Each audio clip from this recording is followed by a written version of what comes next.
Let's take a look at topic set 7, question 14. This is a question about the Broglie wavelength of particles, where it says we have an atom that's traveling at 1% the speed of light, and then it tells us the Broglie wavelength is found to be a certain value, and it's asking us what element this atom belongs to.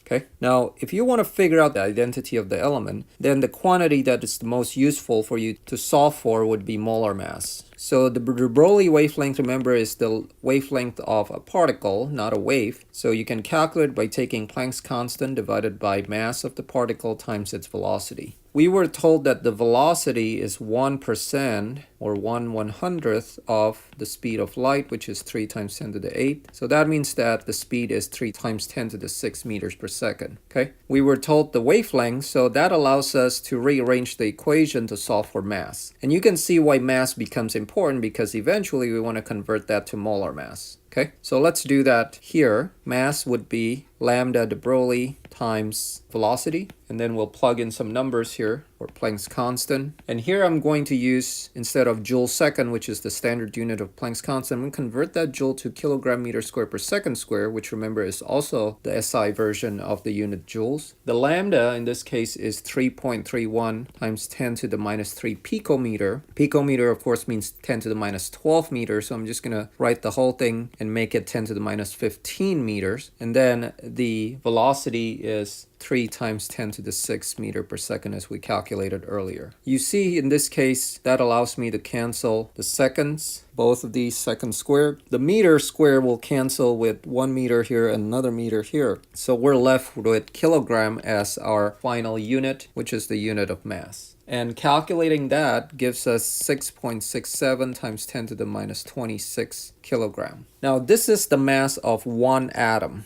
but we want in the end molar mass. So to get to molar mass, we're going to have to convert this to per mole, which means we need Avogadro's number, atoms per mole. And of course, molar mass typically is given in grams per mole, so we need one more conversion of kilograms to grams. And then multiplying all these together allows you to get in the end grams per mole, and that value is 40 grams per mole. You then go to the periodic table and find that 40 grams per mole corresponds to calcium.